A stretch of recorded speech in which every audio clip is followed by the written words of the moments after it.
Hello, guys. Welcome to the reunion of BAM, bitching about movies. We're bringing it back for one for one time only. We got Drake here and your boy. Yep. What's good? So the first piece of news we have today is the Batman is a standalone film, not part of DCCU. Really? Yeah. And when did this happen? This happened about 2 weeks ago. I feel like it makes sense. At this point, Ben Affleck signed off. He technically can't. He still has to be Batman, right? But he signed off as directing, right? He doesn't want to be Batman, right? And so now they're throwing it into the hands of, I forgot what director it was and what he's directed in the past, but they thrown it into this, off-the-wall director. And so at this point, yeah, it should be. Because when everything is tumbling down, it's best to be like, all right, well, that's not connected anymore.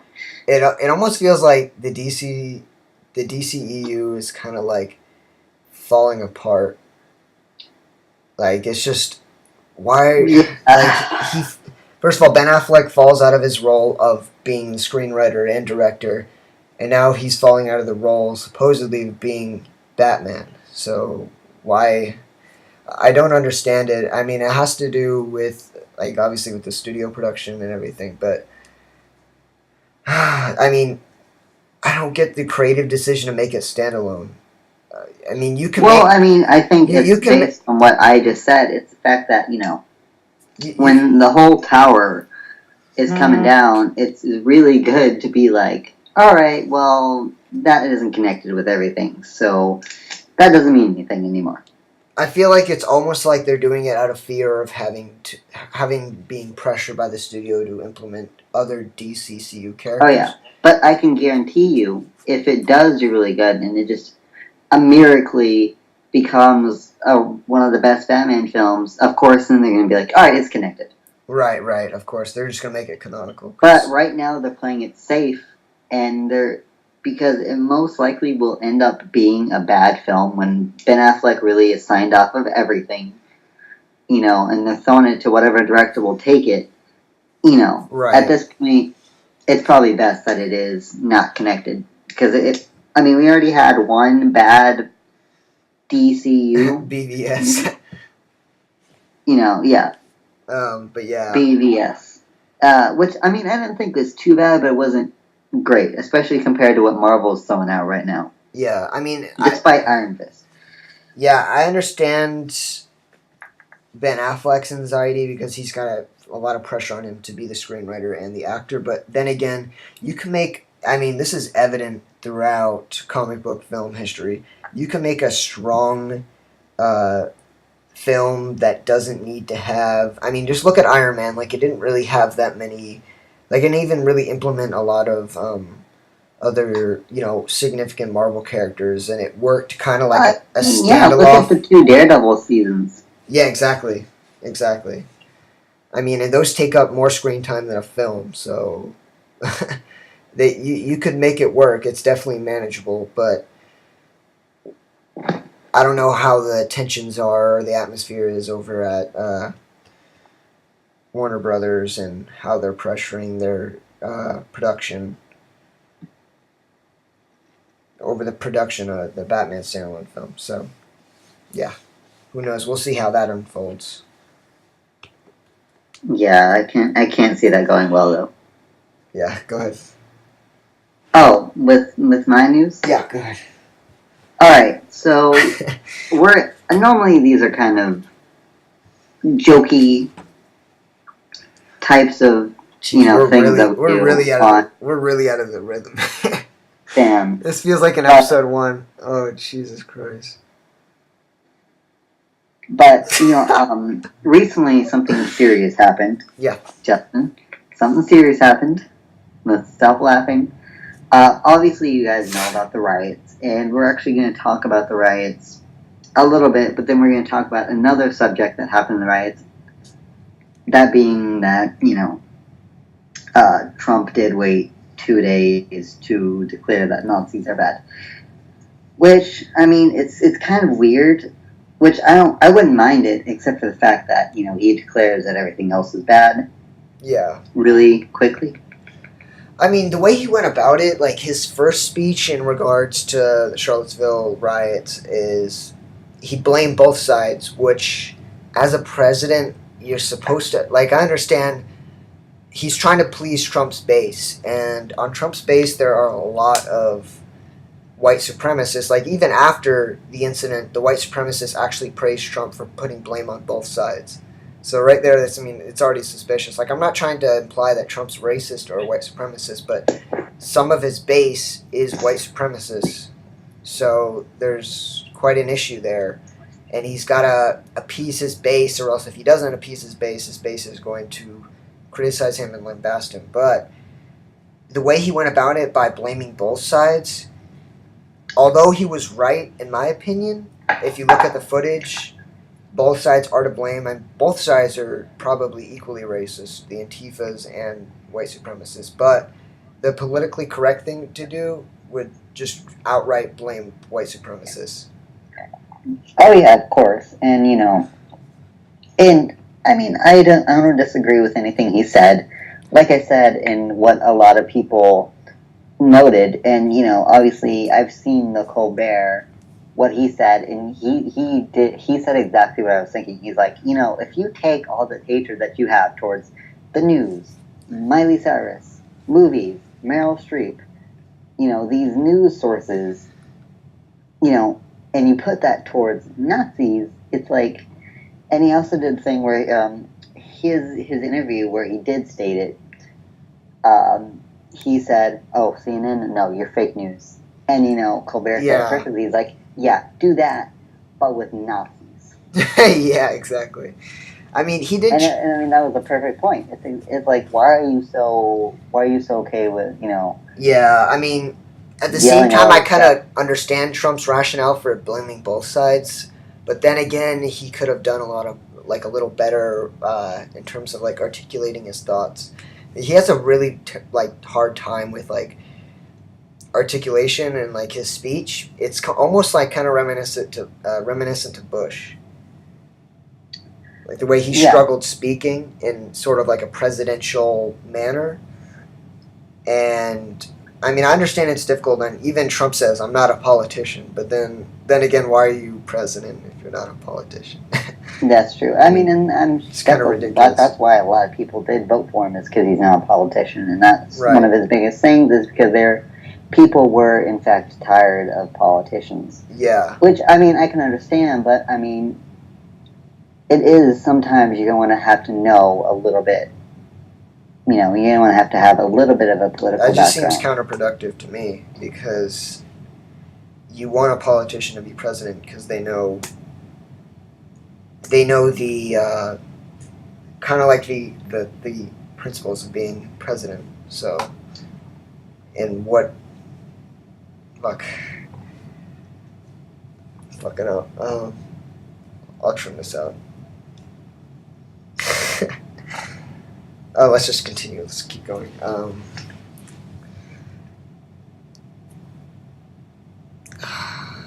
So, anything else? I thought you were going to go to your side. Yeah. I thought we were going back and forth. Look, I kind of just want to start over, but we'll just trim it out. We can if you want. No, let's just keep going. Let's keep going. Joker origin film in development. Leto out. Oh, Leto's out? So time for celebration. I wrote about when I wrote my review on Suicide Squad, I wrote about Jared Leto's performance, and it was just like, God, dude, it was just like a hammy performance that kind of felt like, I even said it felt like a Jared Leto trying to do an impersonation of Richard Nixon, but it was a botched impersonation. Like, it was so bad. There's no other way to describe it. But this is a good thing for me, Jared Leto being removed from the role of Joker. Joker origin film in development, I mean, that'll be neat, like, as long as it takes after, what's the comic book event? I need your The help. Killing Joke. The Killing Joke, right. One of the best comic books about the dynamic of Yeah. Joker and Batman ever written. If you can make like a solid comic book interpretation off of The Killing Joke, that would be cool. But live action.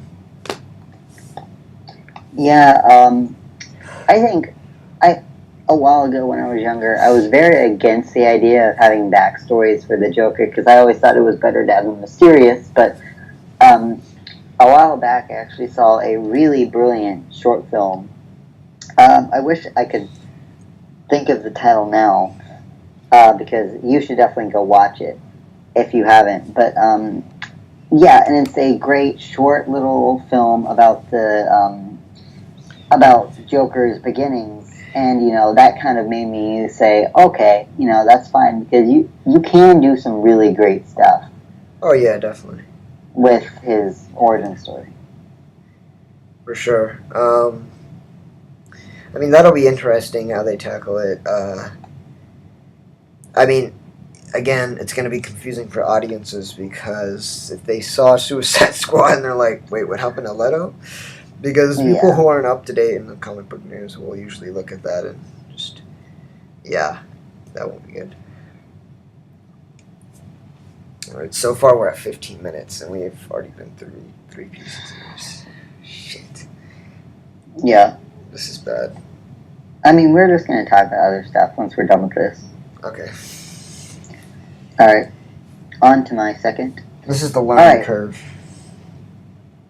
Go ahead. So, we're going to talk about the Defenders for a little bit. Justin, am I correct in stating that you have not seen? Yeah, I have not. I have actually lied to my uncle saying I've watched it. But I haven't. Well, step 1. Do. Yeah, gotta watch it. But right now, there's nothing really to talk about except for the fact that it is really brilliant. It's a great team up between these characters, and I definitely recommend for anyone to actually watch it. But we're going to talk about the ratings really quickly. It's doing just as good as the Daredevil seasons. Yeah. And because it's almost kind of weird because with the Daredevil season 1, it was really good. Right, and it got great reviews. Jessica Jones was good, but it's not as good reviews. Daredevil season 2, great reviews. Luke Cage, the reviews are going down. Iron Fist, the reviews plummeted, and now Defenders, they're kind of bringing it back up. And so I think hopefully they can keep it going good like this. And here's what I bring in the second season. Here's what I think.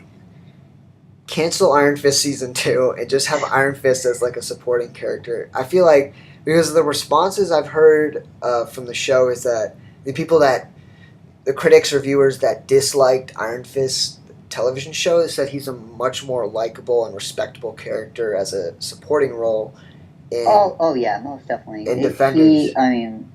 You're more of the Marvel buff. Yeah. But, I mean, I have read some of the Iron Fist, and he does have that nice, quirky personality, and he's a very lighthearted character.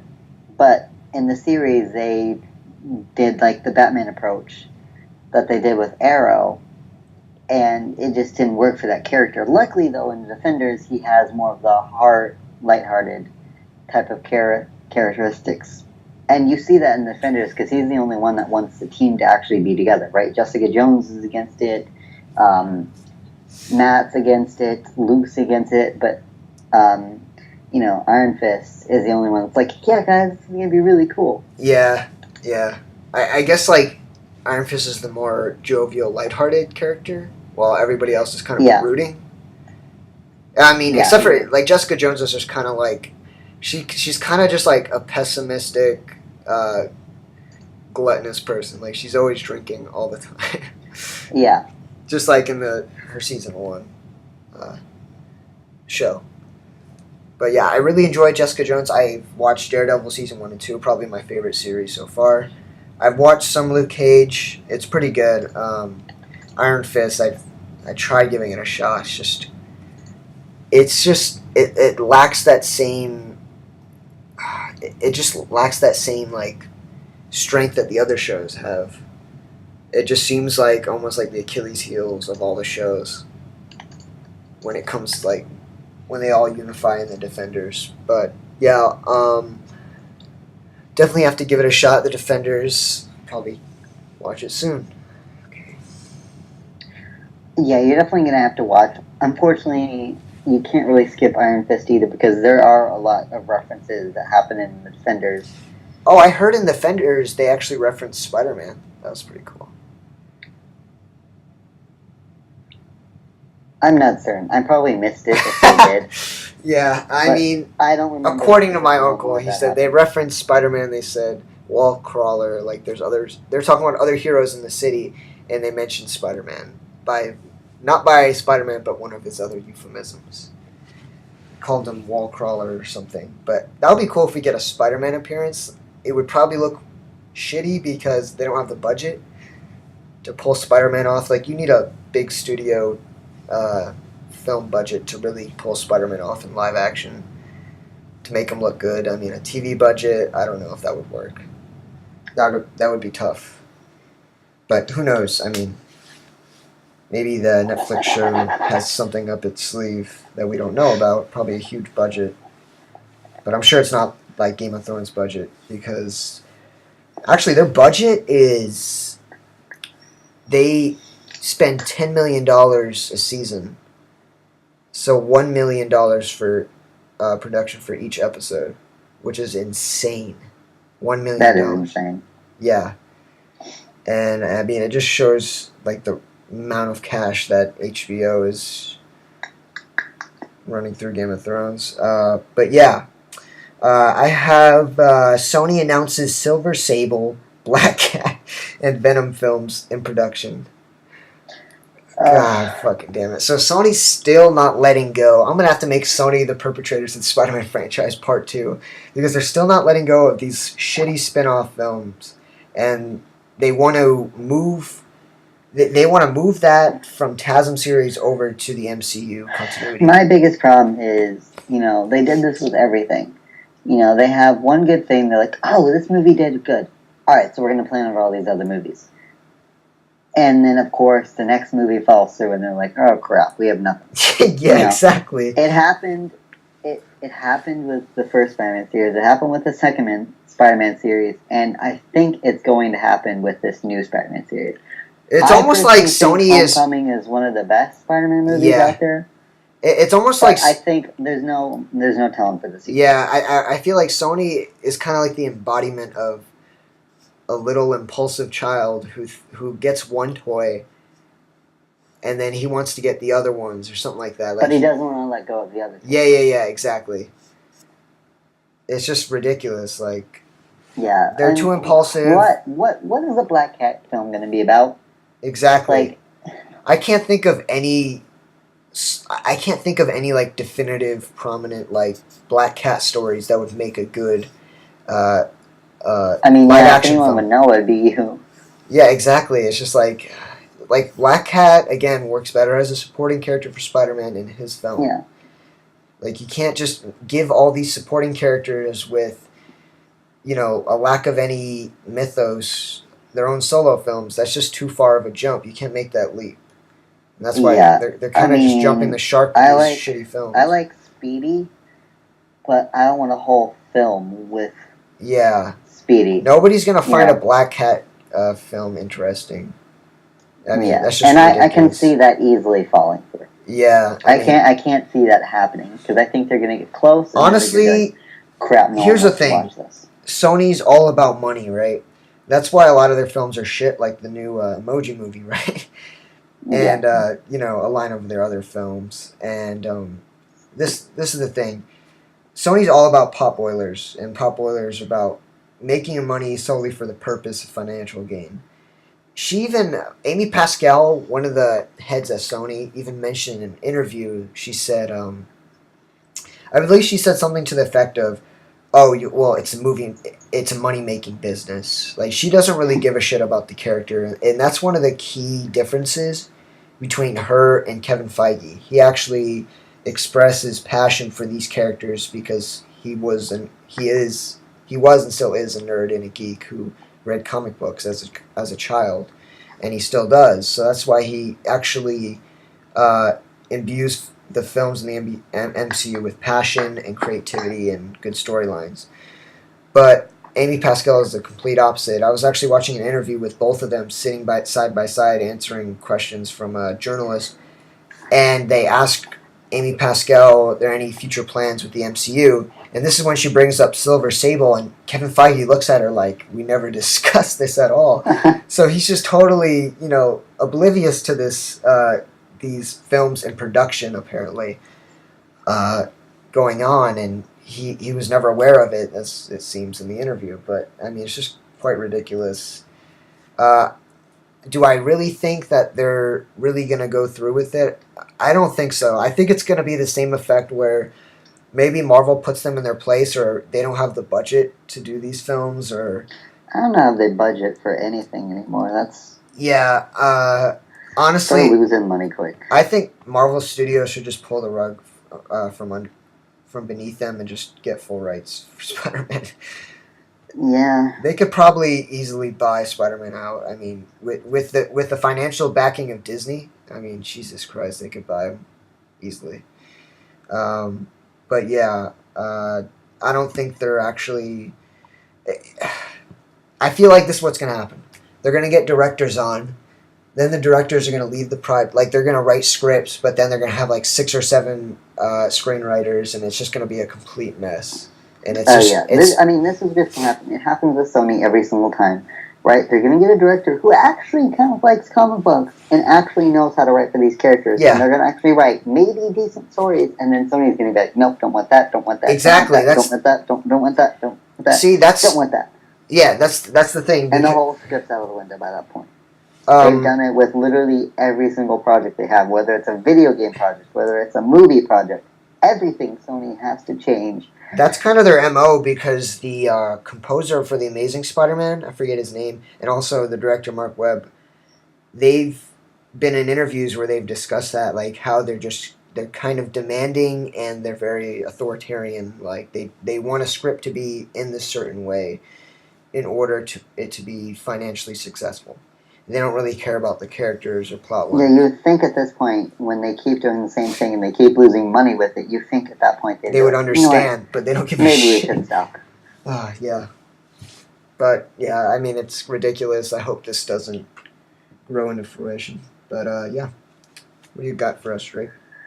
Alright, well, we can either talk about the DC universe or the Marvel universe, because I just got a 6th thing. So actually, you know what, I'm just going to mix it up and I'm going to do DC now. I don't know, Justin, if you've heard this, and maybe the people listening right now haven't heard it, but Rock just cast as Black Adam in a Shazam or Captain Marvel, whatever you want to call him, movie. Yeah, I mean, I've heard rumors, but... This has been floating around. Everyone wants him to play the character, but this is finally officially, he has been cast. And alright, I like The Rock, right? He seems like a really good guy. His acting, though, yeah, he's a nice guy, I won't deny that. I mean, here's the perfect example. He started from wrestling, and wrestling acting is way different from movie acting. Yeah, I mean, And so you're going I from don't like think he can play. you're going from like theatrical acting, like physical acting, to like big studio budget films where sometimes I feel like The Rock works better as a kind of like a comedic character and like a cop. I can't see him being a menacing villain.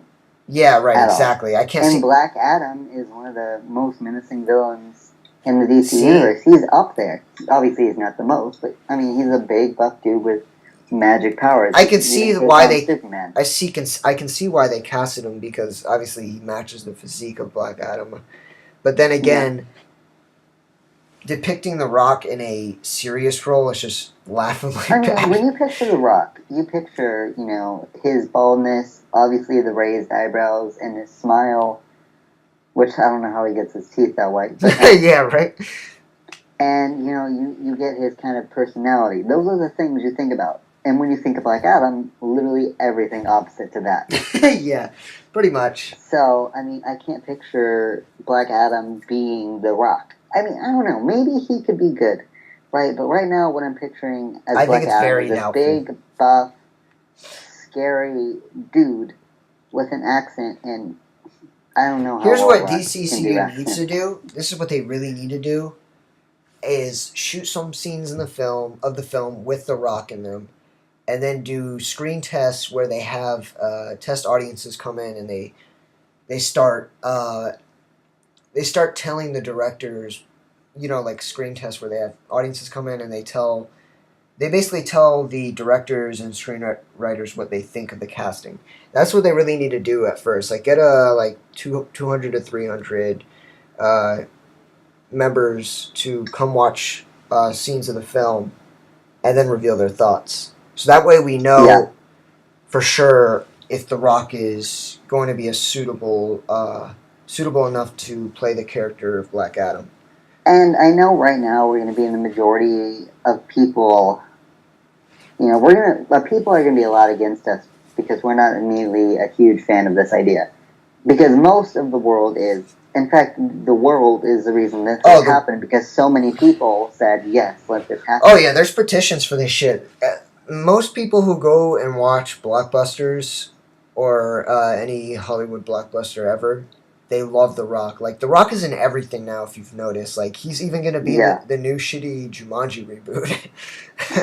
Oh, for fuck's sake. But yeah, he's literally in everything. I mean, he's got the Hollywood, what was it called? He's on the Hollywood, like, Hall of Fame or something, where he got his hand printed into the concrete. But yeah, it's just ridiculous. I mean, I'm not immediately doubting the guy, but, knowing what I know about The Rock, and putting his personality with the Black Adams. Who's playing? Who's playing Shazam? Vin Diesel? Just playing. Yeah, seriously. Oh, I don't know. Sake. Who's playing Shazam? No one's even focusing about that. I don't get the appeal. People should be focusing on who's playing Shazam and Billy Batson. Yeah. But no one's focusing on that. Yeah, that's the big thing. And they should just get another hulking wrestler to play him, I guess, because apparently that works for casting. But bring in John Cena to play. Yeah, right, John Cena. Yeah. Yeah, but seriously. Okay, so Inhumans trailer backlash. Now, me and Drake watched this about a few weeks ago. Yeah. And the backlash was pretty bad. We watched it, and I noticed it looked pretty terrible. It kind of looked like a 2001 FX show. Low budget. Marvel right now is really scaring me with all these crappy TV shows they have planned. Agents of S.H.I.E.L.D. Agents of S.H.I.E.L.D., right? Now they're doing an crappy X-Men TV show, and then they're planning on doing the Inhumans. Oh, don't forget, what is it called? Cloak and Dagger. Cloak and Dagger, and then now, Iron Fist really wasn't good. Yeah. I'm starting to worry because now Marvel isn't the perfect geniuses that I thought they were, because I thought they couldn't do anything wrong. And so did the rest of the world, and now they're proving to us that that's not entirely true. DC and wants to push out as much as they possibly can. Yeah, Marvel's not perfect. It just it has its positives and negatives, just like DCCU. That's why I feel like Marvel TV universe. Well, not universe because it's in continuity, but Marvel TV almost feels like a separate entity from what we've seen in the MCU. Because and anyone at this point in time that says Marvel is perfect, get the fuck just out. show them the Inhumans trailer. Yeah, pretty much. Yeah, the Inhumans trailer and Cloak and Dagger and the X-Men. Yeah, and show them the whole Iron Fist. Yeah, all three shows just look mediocre. I would go as far to say is that the Inhumans trailer looks subpar, like it looks really bad. That's kind of been a joke running around that I've noticed is everyone's like, man, Marvel's so great, but do I have to watch Inhumans? Yeah, right. I can see that feeling like season 1. Honestly, like watching the trailer, I didn't even notice this is, I thought it was a film because they advertised it like a film at first, and I was like, what the fuck? Like I was so confused because just the way they advertised the trailer, the way they put Like, scenes together, the music, and I was like, this is really low budget. Like this is like almost like Fantastic Four-ish budget. but those effects, though. Yeah, Jesus Christ, those effects, and then Medusa's hair. I mean, we didn't see the hair turn into, actually move and be lifelike in the trailer. I'm sure they'll show it, but like there was just a lot of incredulities in the trailer too, like two armed guards holding Medusa down. It's just like, yeah, that's bullshit. Medusa would fuck them up. But yeah, the CGI, it's ridiculous. the I CGI can't mutt. see it. What do you think of the CGI mutt? It kind of reminded me of like a college film. Oh yeah, even the acting too was just melodramatic to shit. Yeah, but Really? they tried to make it like this big thing, like, yeah, this is what you've been waiting for. It's like, no, I haven't. Yeah, I'm not hyped for substandard X-Men. I mean, yeah, and now it's like, oh, well, you want an X-Men film? I'm like, oh yeah, well, who's this gonna be about? Characters we created out of our butts. Wait for it. Characters that are just pretty much substandard X-Men, but we couldn't get, the real X-Men, so fuck. And it's like, oh, Professor X was gonna be there? No. Yeah. Wolverine? No. Any X-Men we've actually heard of? No. Ah, fuck me. I mean, I don't get it. Like, are the Inhumans really that popular? Like, why do you need to do an Inhumans television seriously. show? I mean, I forget, Black Bolt is one of the characters in the show, and he has, like, supersonic sound. Like, he can just make anything evaporate with the sound of his voice. I mean, he's really, like, the only cool character, like him and Medusa, but then again, it's just, like, the Inhumans is just kind of, like, not really that interesting. Like, I don't feel like they had a lot of attention in Marvel Comics. Yeah. I don't get it. Like, they could have chosen more obscure characters with more interesting backgrounds to do. But, I mean, we'll see what happens. Probably going to be a flop. I can imagine. Yeah, go ahead, Drake. Alright, well, we talked about Defenders a little bit, but we talked about the show, and again, if you're thinking about watching it but not sure, yes, it's good, go ahead and watch it. But I am pretty sure, because all of my sources say, and I could be incorrect, but so far everything that's saying, even the director is saying that Defenders will not be connected with the movies. Like, they will not cross over. So, What? I mean, that was always the biggest thing for Marvel, is like, yes, they're all connected. And technically, yes, they're still connected, but we won't see these characters in the movies at all. The movies won't reference them. Probably the TV shows, the Netflix shows will reference the movies, because they have already. But no, we will not see these characters in the movies at all like we thought. Oh my god, that's ridiculous. I know, and really the only one I cared about was Daredevil. Like, I wanted to see Daredevil running around. It really doesn't make any. It really doesn't make any sense, because I don't know how they're going to explain it in the Infinity War, but if Thanos is conquering the city, or he's conquering the entire world, how would it make any sense to not include street level characters? Because yeah, I guess it's kind of going to be like what happened, because we see it referenced in the Netflix show, that the big event, that's what they call it. Yeah. And so it's going to be like, oh yeah, this thing happened. We were somewhere else, but this thing happened. Oh man, that's terrible. So they're not going to be... I know, that's what I was excited for, and that was kind of the biggest thing that Marvel had over DC. It's like, yeah, we both have our shows, but yours is connected. Yeah, I mean, they announced that they're going to have they're going to have over 52 characters in Infinity War, and I just presume that, oh yeah, street level characters, that's just like a necessity. You need those because they're tied to the MCU, especially with the Defenders now. You must have them in there. I mean, it doesn't even have to be they don't even have to be in outer space with the rest of the Avengers. They could just be in New York City fighting stooges of Thanos' stooges. Like, they could just be fighting them on the streets. It could just be a quick scene. Like, it doesn't need to be that big of a I deal. mean, I don't know why. I mean, I haven't heard anything about why this decision was made. I can kind of assume that when Robert Downey Jr. already wants like $50 million for movies, right? And his co-stars want that much, and I'm sure these TV show actors probably want just as much. Oh You yeah, know, when you're paying this many people that much money, that's it gets just kind of insane. difficult. And especially when they probably, even if they were in the movie, they were going to have like a 5-second cameo anyways. Oh yeah, It kind of makes sense at least a little bit to be like, what, screw them. They'll reference us. oh yeah. The payroll budget must be insane for those 52 cast members. Like I want to know Yeah. the exact number. That's just it's. I Just mean, I think insane. 52 is a bit much. Yeah, for sure. I was just about to say that as well.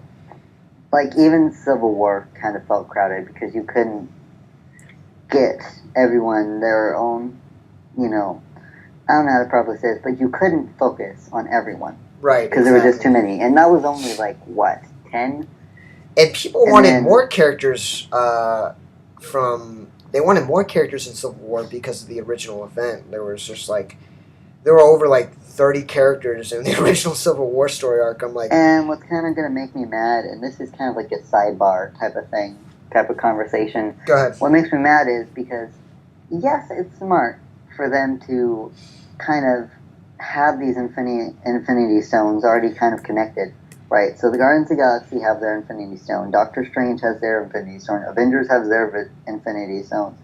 My problem is Doctor Strange's eye is an Infinity Stone, which is going to make me mad because he's going to lose that major piece of his character. Vision has an Infinity Stone, so he's going to lose that major piece, right?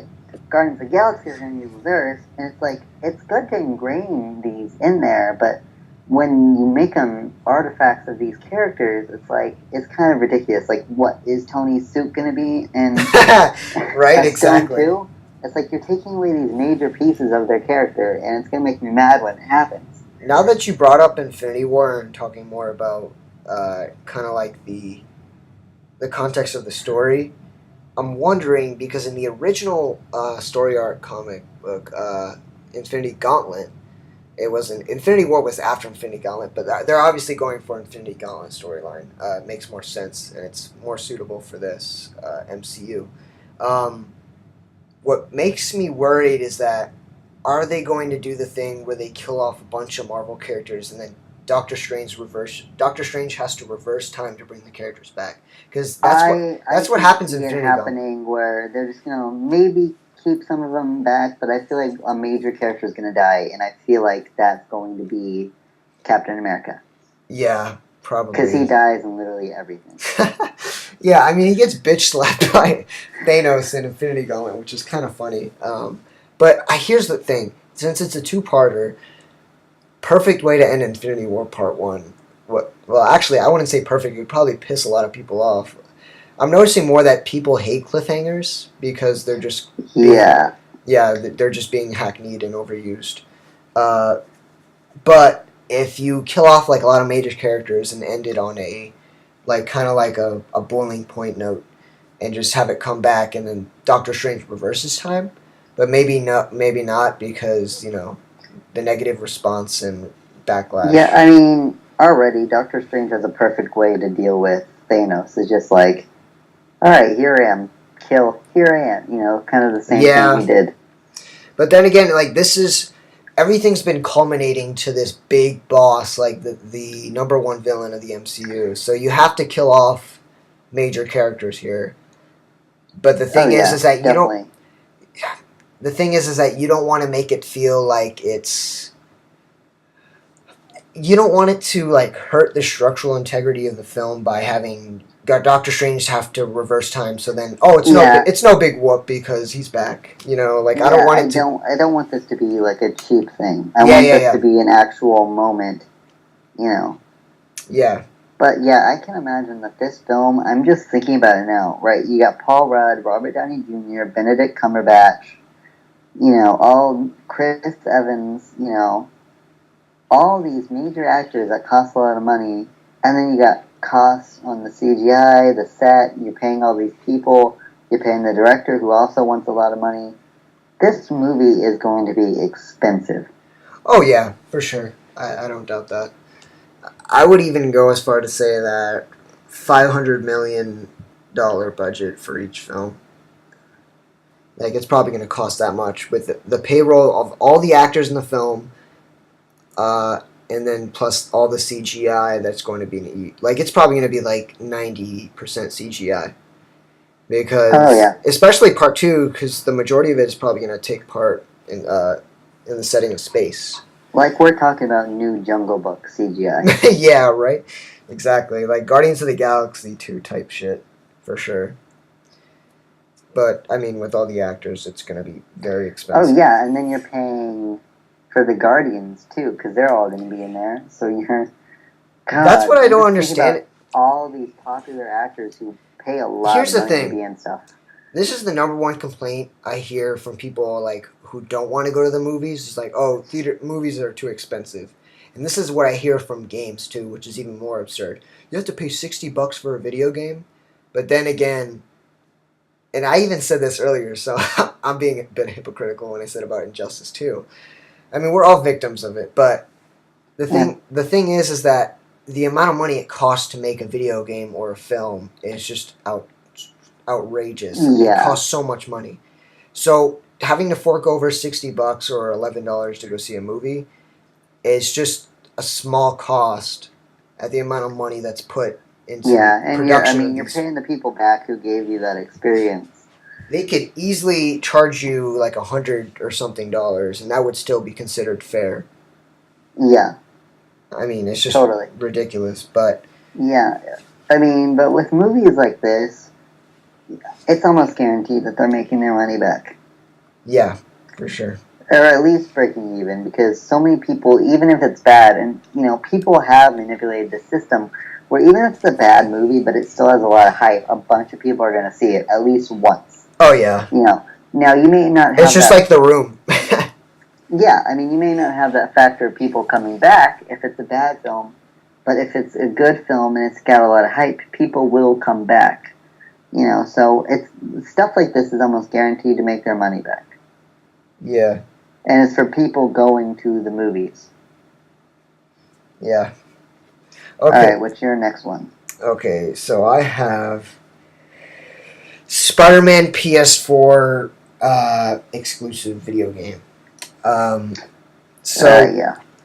E3 happened about a month and a half ago, and Sony press conference was pretty awesome because at the end of it all, after they showed God of War and all their new games, they didn't show Last of Us Part 2, but they probably will release the trailer pretty soon. But after all their big titles were shown, they showed Spider-Man PS4 exclusive, and I must say I was quite impressed. Insomniac is making the game, the same guys who make Ratchet and Clank, and so it's a new developer and not having Activision do it again and ending up being an epic fail.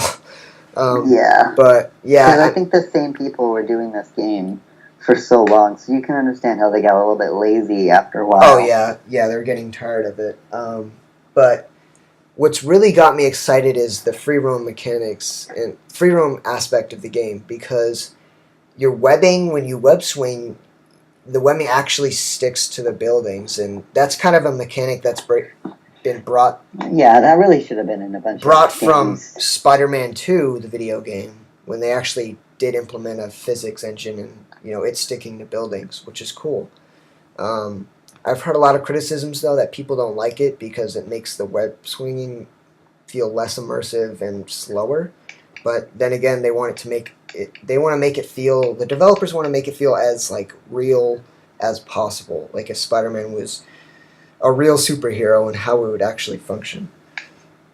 Yeah, I mean, I think it might get annoying, but after you kind of learn how to use it, yeah, it's definitely going to add some more realism.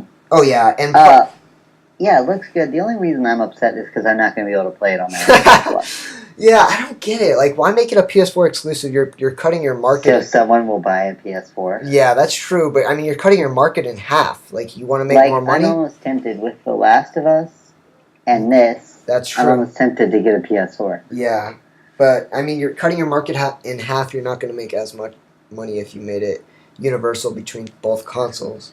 Yeah, you know, But I mean, but they don't. I guess it. They pretty much know they're going to be successful. But yeah, another aspect I like is the combat. Felt very Arkham reminiscent. I know people dog on the Spider-Man game yeah, since Amazing Spider-Man was released, the first game. They've a lot of criticisms were that it felt way too redundant, like it's been copied over from Arkham City or Arkham Asylum. But then again, that's a successful formula to go off of. So yeah. I why not? mean, if it's not broke, don't fix it. Yeah, exactly. So I mean, it Or if it's works. not broke, steal it. Yeah. I love the interactables. You can actually manipulate objects in the games. You can have them hit enemies, which is cool. And with the webbing, and he's got new gadgets in this game. Like he can throw down like a little like web sensor, and once a guard runs past it, the web spits out and then it grabs the enemies, which is cool. Oh, really? Yeah. I thank goodness this isn't a movie-based game, and this isn't Spider-Man: Homecoming, the game. Yeah, that 'Cause- which is I'm glad it isn't. Yeah, you Don't- need to stay away from that. Yeah, I stop with the movie-based games. Just make it a solo. Because you're holding yourself back on your creativity. Oh you yeah, know, if you do that. exactly. So that's why it's better to just have it be its own thing and not connected, you know.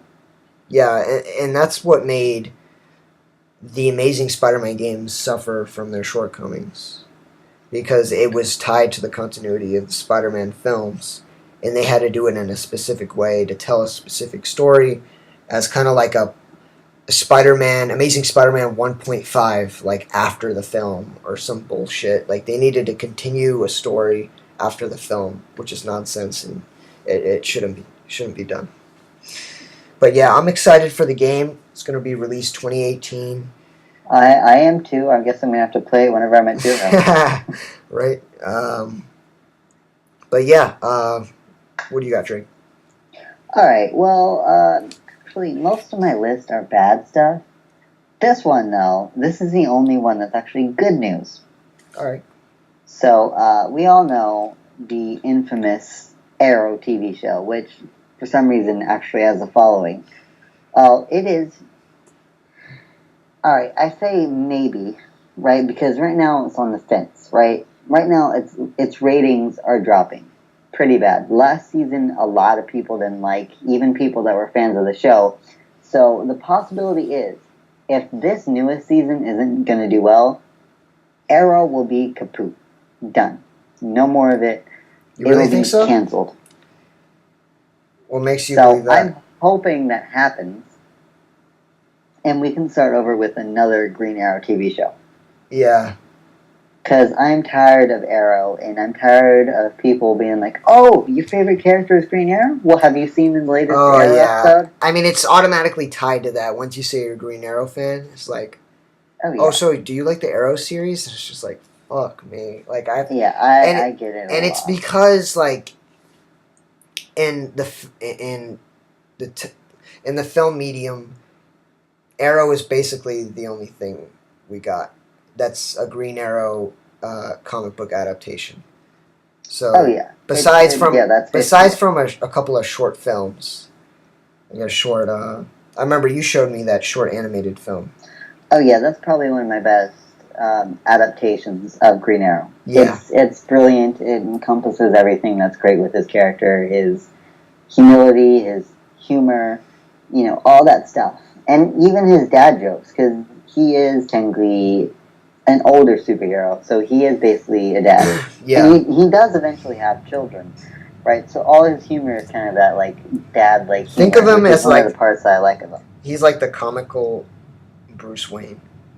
With Basically, his character was originally written around the formula of Batman / Bruce Wayne, but eventually, over time, due to great writers, he grew into his own thing, which has happened with a lot of people. Like, Deadpool was literally the same thing, just a copy of Deathstroke. Right. But then eventually grew into his own great thing. Yeah. So, I'm going to do this again. I'm going to have a little sidebar off. I found this out just a little bit ago.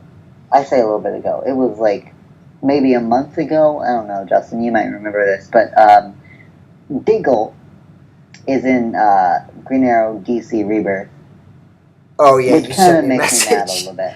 Oh jeez, yeah. I understand your pain because they do this in the MCU too. They start implementing characters from Agents of Shield into Marvel Comics, and they start redesigning the costumes of characters based on MCU adaptations. So it just You kind of know, sucks. after everyone, and this is so funny because that's the reason Green Arrow New 52 got canceled, is because they literally took everything from the TV show and put it in the comic books. Right? Felicity was the character, which Felicity already was her own character, technically. Yeah. But they made her the same character that she was in Arrow, right? And then they brought in Diggle, and a bunch of fans revolted because they were like, no, no, no, separate things. And now, luckily, immediately, like, I found out that Felicity wasn't going to be in there, which was my most hated character. But Diggle being in there, even though he might be a different character and he's not going to be like he is in the TV show, it still makes me mad because I want them to be separate things, right? And my feeling is if they bring in one character, I just know they're going to bring in another character and then more and more and more. And eventually we're going to have Arrow 2.0. Jesus. Yeah, I mean, it's just a horrible outcome if that does happen, but you always have to keep hope. You have to always keep some hope. It makes me so upset because the Arrow TV show was awful, but at least I knew I could fall back on the Green Arrow comic books. But now I'm worried that I might not even be able to do that. And I am serious with you guys and Justin that I was reading it, right? I was just kind of calmly reading it, enjoying it because it's a good series. And then the minute, but isn't it New 50? Isn't it New 52? No, it's DC Rebirth. Oh yeah, Rebirth, right? And I saw him, and I didn't recognize, like, I didn't see the name at first. I just saw this big black guy with like a whatever he's holding. Oh, so you're like, oh, it's just a new or gun. Yeah. And I was like, Judge Dredd. And then I read it. Oh, thanks, Diggle. Or it says something to that.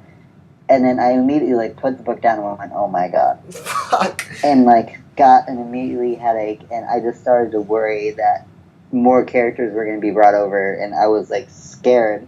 And then I learned that that's basically the only character they brought over. Yeah, they're doing that which now. I hope they're not bringing over. Here's what I think.